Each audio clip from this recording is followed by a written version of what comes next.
Our top story, the mounting questions and concerns over what to do with people returning from the front lines of the fight against Ebola. This in the wake of the controversial quarantine of a nurse in New Jersey. We'll talk to that state's governor, Chris Christie, in an exclusive live interview in a moment.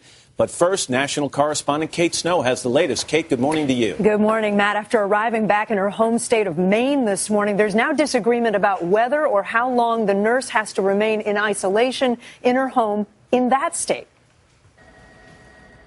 What should happen when healthcare workers return from Africa after treating Ebola patients? Should they be quarantined in a hospital if they arrive at a U.S. airport with a fever?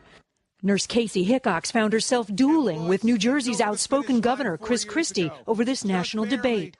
She comes back to the United States, and they treat her as if she's a criminal. My job is not to represent her, it's to represent the people of New Jersey. Hickox did register a fever at Newark Airport Friday, but says she was just flustered. She was released Monday after 24 hours symptom-free.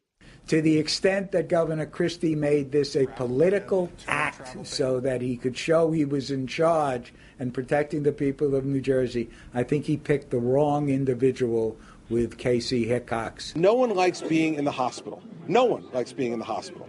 Fact of the matter is, this woman presented having directly contacted, as a healthcare worker, folks who were infected with the Ebola virus in West Africa.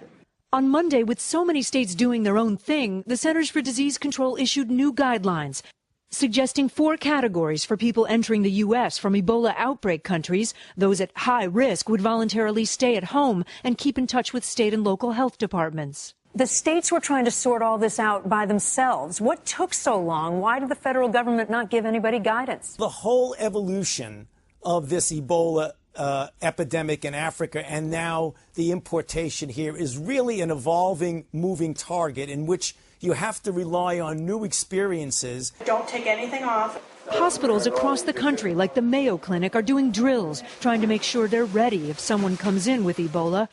As for U.S. military personnel serving in West Africa, the government said Monday all soldiers will be quarantined on a military base in Italy for 21 days before returning home.